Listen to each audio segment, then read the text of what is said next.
Deixa eu colocar. Boa noite a todos. Boa noite aos colegas, senhores excelentíssimos, senhores doutores, juízes de direito, senhores promotores, advogados. Dando início ao julgamento do caso dos exploradores de caverna, que ocorreu no ano 4.300. Caso esse que nos deparamos com 5 exploradores de cavernas que, durante uma expedição, ficaram presos dentro da caverna, tendo ocorrido um homicídio em função da sobrevivência dos outros 4. Em primeira instância, os 4 réus aqui presentes foram condenados à morte por forca. E em recurso, em apelação, hoje novamente esse caso será julgado. Com a palavra, o excelentíssimo promotor. Boa noite, excelentíssimo senhor promotor de direito. Como promotora, a Aline, eu começo com uma pergunta, na verdade, 2 perguntas para deixar como reflexão, não somente para Não me ouvindo, senhor? Mas...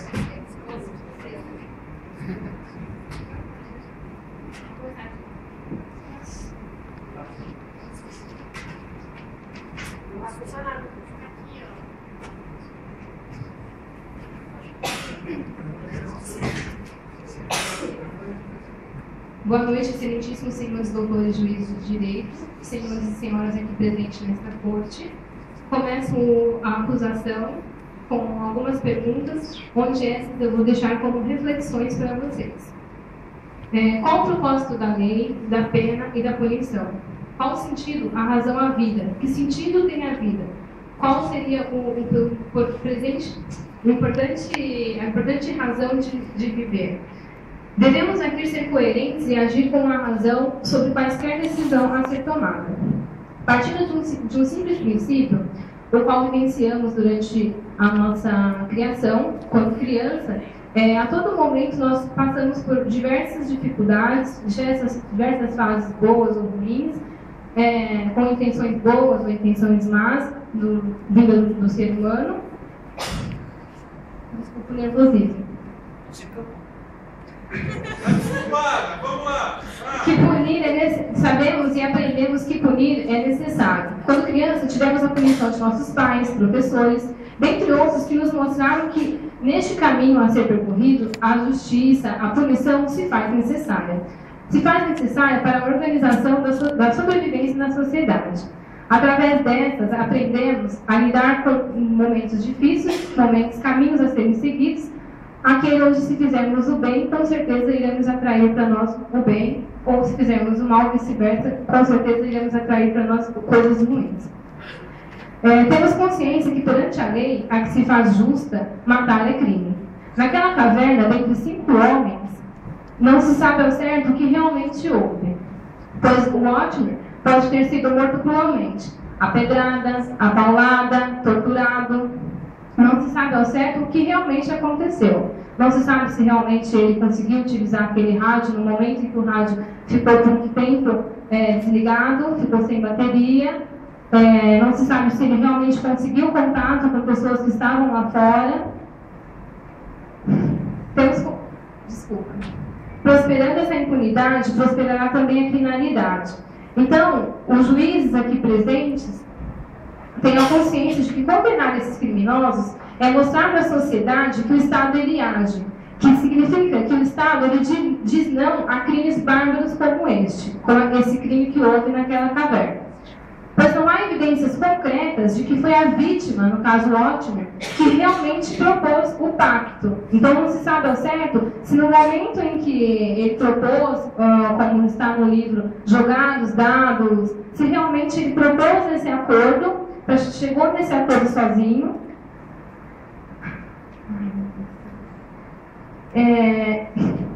Desculpa. Pois, sobre essas evidências que nos mostram no livro sobre o caso, percebemos que foram tomadas decisões precipitadas, onde sabemos que o ser humano ele consegue sim permanecer por mais tempo sem alimento. Eles se viram presos àquela situação, a qual agiram no impulso do nervosismo e usaram da crueldade e mataram, no caso, o Otmar. É evidente que tomaram essa decisão sem pensar. Por mais que eles não estivessem no momento propício para isso, não estivessem com cabeça para isso, eles não pensaram que aquele também tinha uma vida, tinha uma família, tinha filhos também lá fora. Assim como todos eles ali tinham pessoas lá fora esperando por eles, também eles passavam pela mesma situação. Então eles não pensaram que eles poderiam ter se unido e no meio dessa união, eles poderiam ter esperado que, com certeza, uma hora ou outra, ao chegar um tempo sem alimento ou sem líquido, algum deles iriam chegar a morrer. Seja ele, seja qualquer um deles, qualquer um ia morrer. Aí este vindo a morrer, este sim serviria como alimento ali para algum deles. Então não seria tão necessário tamanha crueldade, porque o direito à vida é um direito fundamental do homem, porque é dele que decorrem todos os direitos. De acordo com a Constituição, todos são iguais perante a lei. Ninguém é obrigado a fazer ou deixar de fazer algo senão em virtude da lei. Eles jogaram aqueles dados, outras pessoas jogaram o dado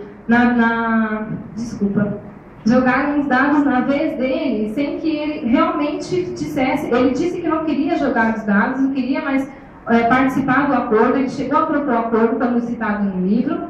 Ele, antes mesmo, ele desistiu do acordo, do pacto, e não foi discutido entre eles nenhum consenso, nenhum acordo amigável. Simplesmente tomaram essa decisão, como ele desistiu, ele quebrou o acordo e é ele quem vai morrer. Foi um ato de crueldade, onde ninguém tem direito de tirar a vida de ninguém.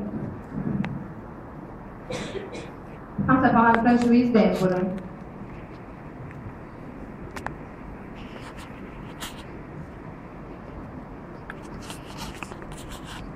Com a palavra a senhora promotora de direito, doutora Júlia.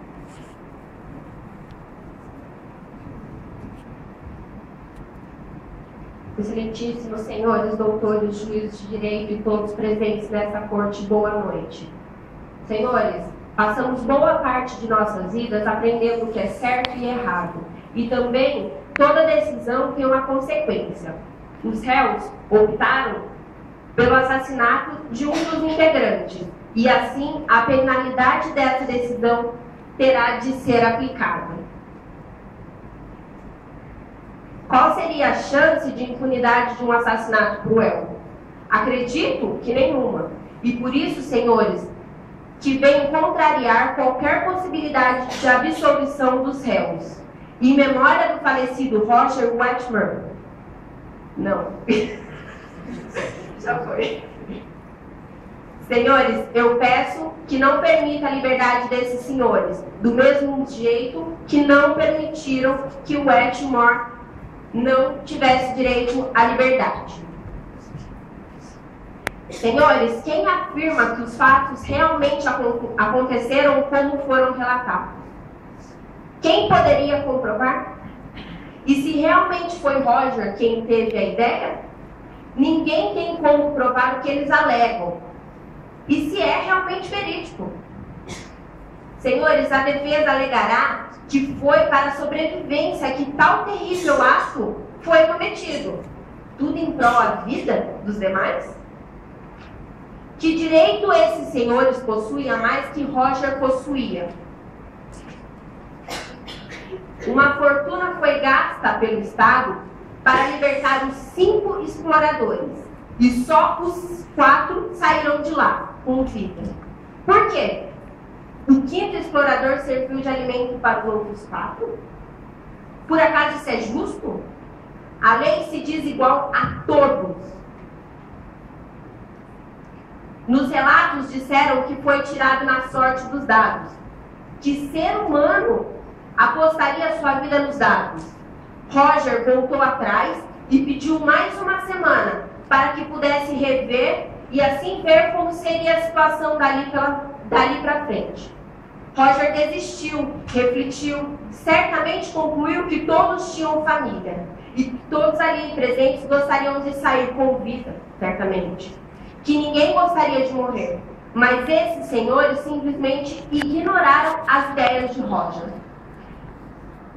E todos os 4 jogaram o dado. Quando chegou na vez de Roger, alguém tomou a frente e jogou o dado por ele.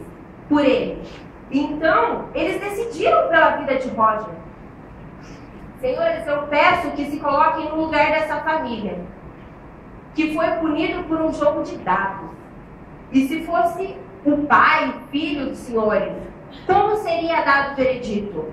Senhores, eu peço que olhem por essa família, que já foi vítima pelo ato canibal desses 4 indivíduos. Não faça mais uma vez vítima essa família e não permita a liberdade dos céus. Obrigada.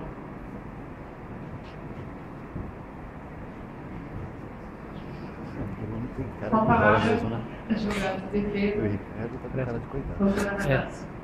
O Brunão parece que tá pedindo piedade lá.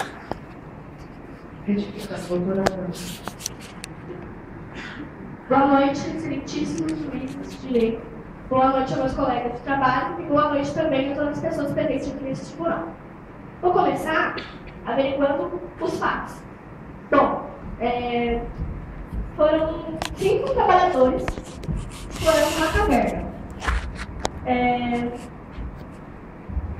Em princípio de maio do ano de 4.299, quando surpreendidos por um desmoronamento. Infelizmente, né? Mas quem diria que eles iam sair de lá? 20 dias sem comer? Vocês já ficaram 20 dias sem comer? Alguém aqui já ficou 20 dias sem comer? Vocês sabem o que é isso? Passar um estado de necessidade. É um estado natural. Você tem que pensar em que matar uma pessoa, você já não está mais consciente de si. Isso não é por exemplo, julgar a morte mora, não foi morto, sim. A família dele está sendo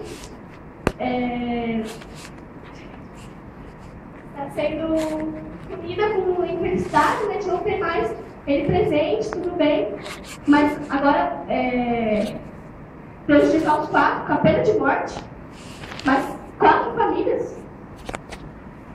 Não acho que isso não é isso. Agora, eu deixo uma pergunta para vocês. Vocês estão conscientes de que isso é uma pena de morte e vocês fariam o que no lugar deles? Vocês teriam a capacidade de não matar uma pessoa para sua sobrevivência? Agora, vou deixar a palavra para a doutora Radassa.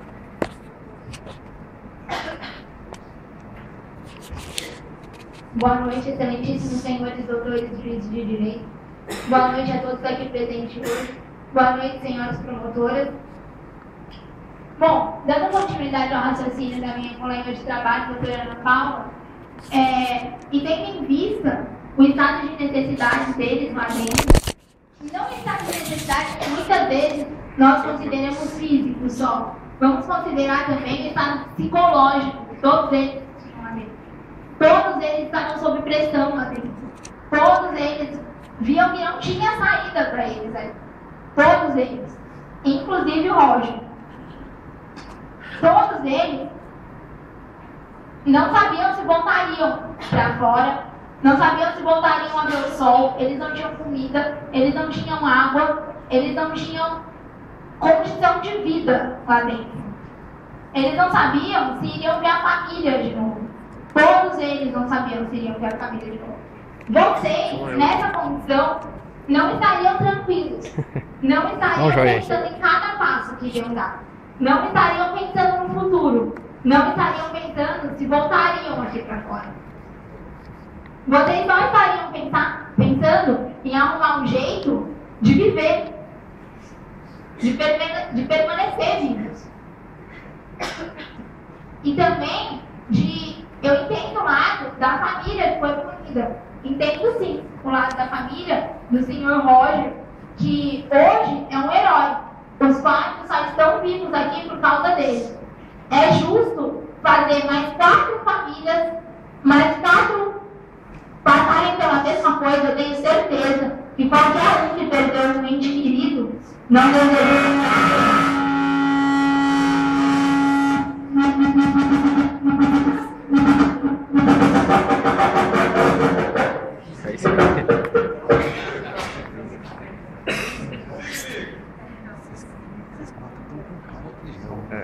Né?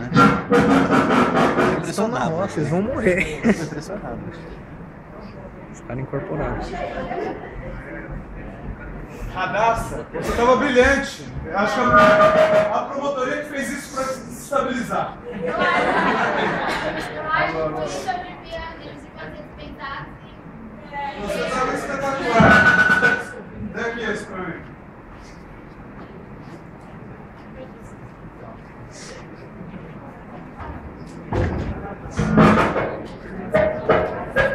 E a corte entra em recesso.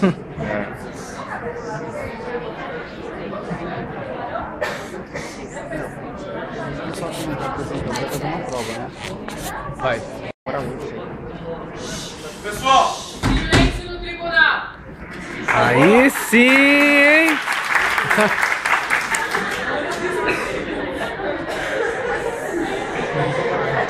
Ordem no tribunal!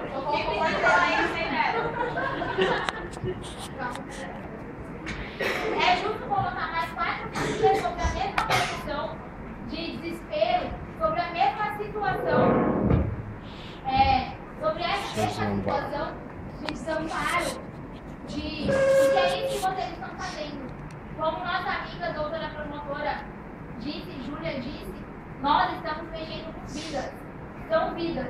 Perdemos uma, assim, é muito triste. Mas nós estamos brincando com mais 4 vidas. É isso. Eu acho que não é isso que todos nós achamos. Isso não é justiça.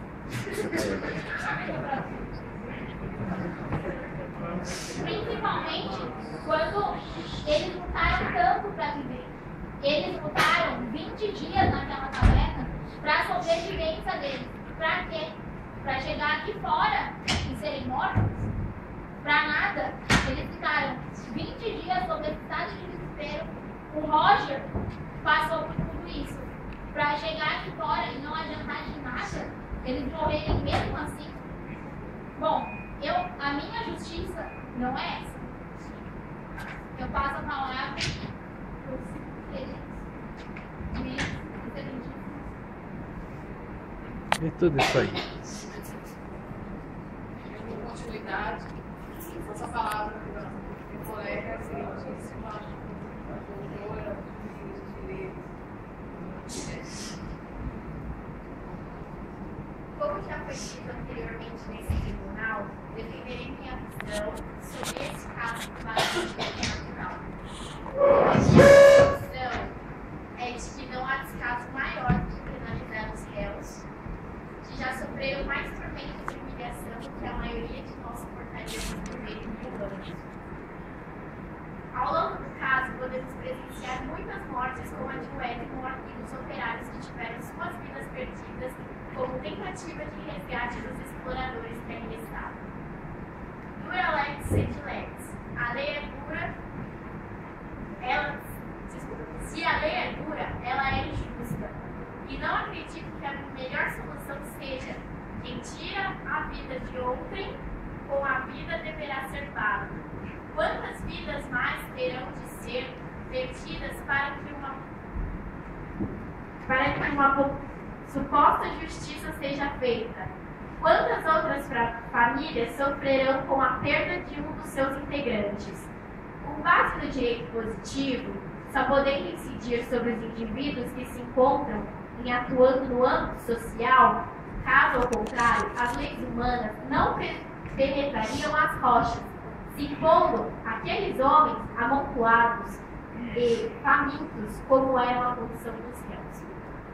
Onde a sua existência física só era possível se alguma outra fosse sacrificada. O positivismo jurídico perde seu significado. Nossas leis foram criadas para serem aplicadas dentro do contexto social. E acredito que ao caso dos exploradores, que se encontram tão distante da força coercitiva dos dispositivos legais que milhas distantes do território do Estado, os réus presos dentro de uma caverna, sem qualquer noção de civilização e sem qualquer condição psicológica e física, não pensaram nas consequências, mas sim no seu instinto de sobrevivência. E nesse estado, o homem é como qualquer outro animal e luta pelos seus instintos para segurar seu bem mais precioso, a vida. As leis que prevaleceram dentro da caverna foram as leis da natureza, direito natural. Isso porque o direito positivo só existe entre os homens na sociedade. No artigo 4º da Declaração dos Direitos Humanos, ressalva que a liberdade consiste em poder fazer tudo aquilo que não prejudique outrem. Assim, o exercício dos direitos naturais de cada homem não tem por limite senão os que assegurarem aos outros membros da sociedade o gozo dos mesmos direitos. Esses limites apenas podem ser determinados pela lei. Como até mesmo a Declaração dos Direitos Humanos afirma, só a lei é capaz de assegurar a preservação humana. Sem leis, o homem retrocede ao estado natural, onde o que predomina é a luta pela sobrevivência. Diante dos fatos ocorridos dentro da caverna, o direito positivo perde sua coercibilidade. No momento em que Roger foi morto, os exploradores não se encontravam em estado de sociedade civil, mas em um estado de sociedade natural. Num estado natural. O caso ocorrido dentro da caverna foi fruto de um contrato aceito por todos. A situação que eles viveram tornou-se necessária a criação, por assim dizer, de um ordenamento apropriado à realidade daquele momento. Concluo que esses homens, quando tomaram a trágica decisão, estavam tão distantes de nossos dispositivos legais e de todas as nossas ordens jurídicas, como se estivessem vivendo em outra realidade. No momento em que Roger Wedmore foi morto pelos réus, ele se encontrava não em um estado de sociedade civil, mas em um estado natural. Eles firmaram um contrato que é aceito por todos, em primeiro lugar pela vítima. Não sabemos de que forma e quais foram as regras desse contrato, mas os mesmos relataram que todo o ocorrido foi diante da concordância de todos em primeira instância. Terminando minha justificativa, meu veredito é favorável à absolvição dos réus e acredito que a sentença de condenação deve ser reformada. Passo a palavra para a juíza Débora. Com a palavra, excelentíssima doutora de Direito, Fernanda. Boa noite a todos. Em igualdade de entendimento, declaro os réus inocentes da prática de qualquer crime. Afirmo, sem medo de errar, que nossos direitos positivos, em toda sua extensão, é aplicável ao caso, a qual deve se submeter aos artigos escritores, a qual chamamos de lei da natureza, como diz a doutora Michele. Afirmo ainda, senhores, que o que esses homens fizeram foi um fiel cumprimento de contrato inicialmente própria profissional. Um dos mais antigos axiomas da sabedoria jurídica ensina que um homem pode infringir a letra da lei, sem, contudo, violá-la.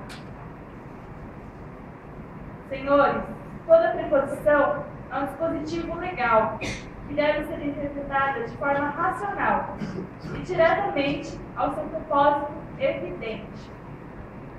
Os réus sofreram muito, o suficiente para pagar qualquer delito que possa ter cometido, permanecendo naquela caverna por mais de 30 dias sem comer, sem tomar um copo de água. Vocês sabem o que é isso? Senhores, governo é um assunto humano, pois os homens são governados por homens, e não por tinta de papel. Este caso despertou um enorme interesse público, tanto no país país quanto no exterior. Jornais, revistas, televisão, rádio e todos os meios de comunicação existentes publicaram um artigo. Milhares e milhares de opiniões públicas foram divulgadas. Os poderes executivos e judiciários tiveram seus passos acompanhados de perto por polícias e repórteres. Nada mais, nada menos que 90% da opinião pública seja o perdão para os acusados, ou pena simbólica. E é muito claro para mim qual é o sentimento da massa do povo. E mesmo sem a pesquisa, somos capazes de enxergar esse sentimento, se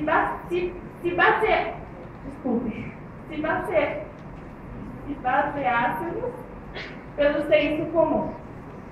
Portanto, senhores, meu parecer é que, sob pena de qualquer aspecto que este caso possa ser considerado, declaro um crime de homicídio contra Roger Whitmore e que a sentença seja anulada. Aí sim.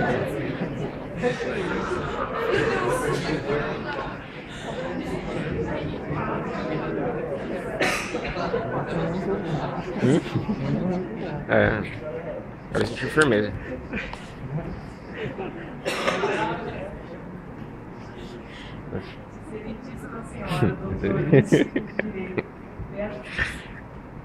Se aproveitou da situação.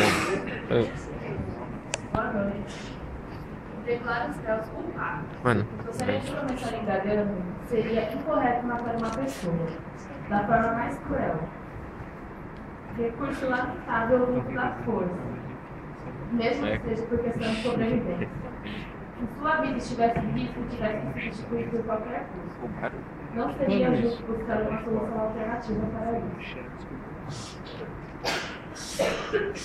A pessoa humana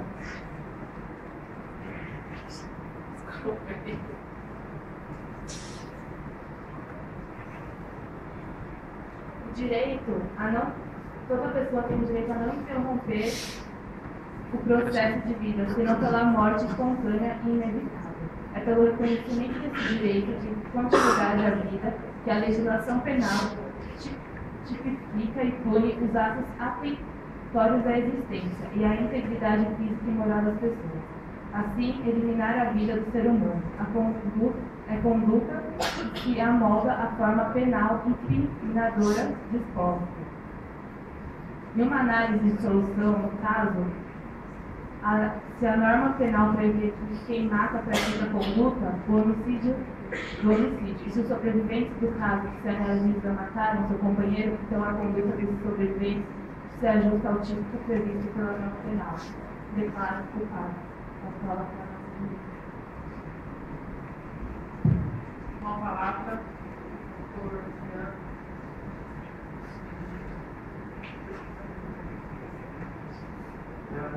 boa noite. A partir do momento em que eles ficam presos na caverna, eles ficam no estado natural, não sempre, portanto, obrigados a cumprir qualquer lei. Porém, se mesmo assim os senhores entenderem que eles deveriam, assim, seguir as leis, ali eles estariam diante de um estado de necessidade. Entende-se que os réus não cometeram qualquer infração, ou seja, não cabem aos situadores qualquer pena. Sabe-se que eles utilizaram o corpo de Roger Whitmore para garantir a salvação de suas vidas, pois estavam com fome, e se não fosse isso, iriam morrer até o tempo determinado pelos engenheiros que estavam instalados no local, que era no período de no mínimo 10 dias até o resgate. Portanto, os 4 réus acusados pela morte de Roger Whitmore deverão ser considerados inocentes. A palavra da doutora Débora.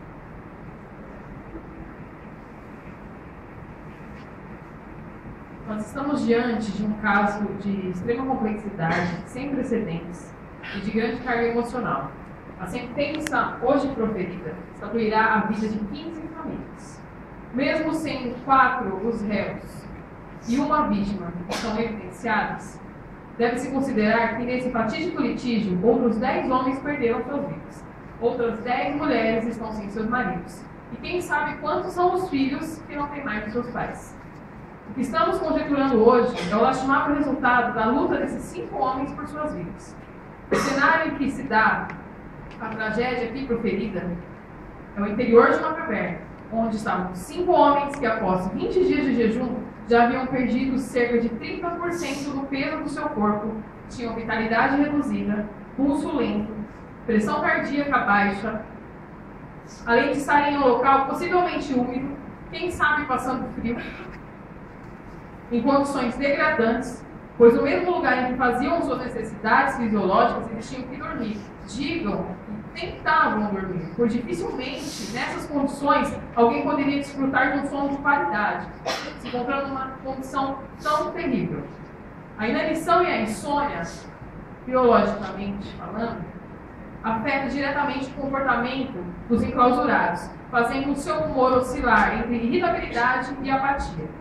Já não há equilíbrio emocional nem psicológico, muito menos força física, estando nessas condições. Esse era o cenário do 20º dia de confinamento, onde talvez, em um momento de extremo desespero, foi que surgiu a solução proposta por Roger Wetmore. Vale ressaltar que, dadas as condições que lhes apresentei, não haveria nenhum dos 5 exploradores externar qualquer ideia que não fosse lucro. Na análise do depoimento dos réus, entendo que houve uma reflexão por parte da vítima, que mesmo tardiamente se conscientizou do tamanho paradoxo que criara, tentando então abortar a sua ideia inicial, a fim de salvaguardar sua própria vida e a dos demais. Wetmore, em sã consciência, admitiu não ter coragem de cumprir o seu intento, talvez por motivos biológicos ou religiosos, né, o que é concernente a se alimentar de carne humana, mas nessa análise, o fato que mais me chamou a atenção foi que, na vez de Wetmore lançar a sorte com os dados, um dos réus o fez em seu lugar. E tendo a sorte recaindo sobre ele, logo, determinando a sua morte, quando questionado sobre ter objeção quanto ao resultado da sorte, ele não o faz. Isso me chamou a atenção. Se Wetmore queria tanto defender a própria vida, por que não apresentou a objeção quando questionado sobre a sorte que caiu sobre si? Estou convencida que a vítima não teve escolha. Vou além, senhores. O fato da vítima ter aceitado sua sorte, ou a falta dela, me leva a inferir que, dentre os 5 confinados, o Wetmore era o mais debilitado e, por ter ciência dessa debilidade, sabia não ter aptidão física para um embate, uma vez que seus facínoras eram o maior número. Todavia, como citei, atentei-me às condições de todos os 5 exploradores que padeciam do mesmo mal. Entendo que o Wetmore foi o único que, num breve surto de consciência, tentou buscar outra solução para a questão da sobrevivência de todos. Mas os demais já estavam tão incutidos na ideia inicial que não conseguiam mais vislumbrar outra saída a não ser a primeira proposta. Não defendo que os réus agiram inescrupulosamente. Antes de tudo, tenho percepção de que se tratava de um grupo. Em razão disso, estavam habituados a desenvolver atividades juntos, possuindo certamente um vínculo de confiança e amizade natural da convivência. Porém, não há de se descaracterizar o crime de homicídio pelo qual os réus devem ser condenados. Entretanto, como disse ao início do meu voto, hoje nesse tribunal, estamos julgando não somente a morte de Roger Wetmore, mas também a luta pela vida de todos os 5. Fato sabido é que a família da vítima sofreu e sofre com sua irreparável perda. Porém, entendo que esses 4 homens desfrutaram a pior experiência de sua existência. Estou convencida que seu crime foi a sua punição. E tendo em vista que suas famílias, bem como a família da vítima, sofreram com a expectativa de um possível ou não resgate desses homens com vida, não cabe a nós tirar-lhes o direito mais precioso que tem e pelo qual por mais de 30 dias lutaram. Destarte, registro no acerto da sentença guerreada, o reconhecimento da responsabilidade dos réus pelo homicídio de Roger Wetmore, que se deu no período em que os mesmos encontravam-se encarcerados na caverna. Entende-se por responsabilidade civil a obrigação que tem todo sujeito de direitos de reparar economicamente os danos por ele causados à esfera juridicamente protegida de outrem, independentemente de lei ou acordo de vontades. É princípio fundamental de justiça que, em se lesando qualquer dos direitos de outrem, há de se lhe indenizar independentemente de prévio ajuste ou ato normativo, considerando que a dor, o sofrimento físico e psíquico, bem como o abalo emocional decorrente da perda de um ente querido constitui fato notório, quero propor aos meus colegas, senhores doutores, juízes de direito, que nos reunamos a fim de que seja fixado um valor indenizatório à família de Roger Wetmore como pena alternativa à condenação dos réus.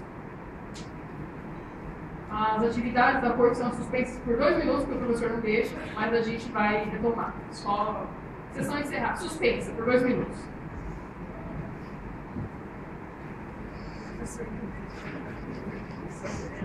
É assim, eu já não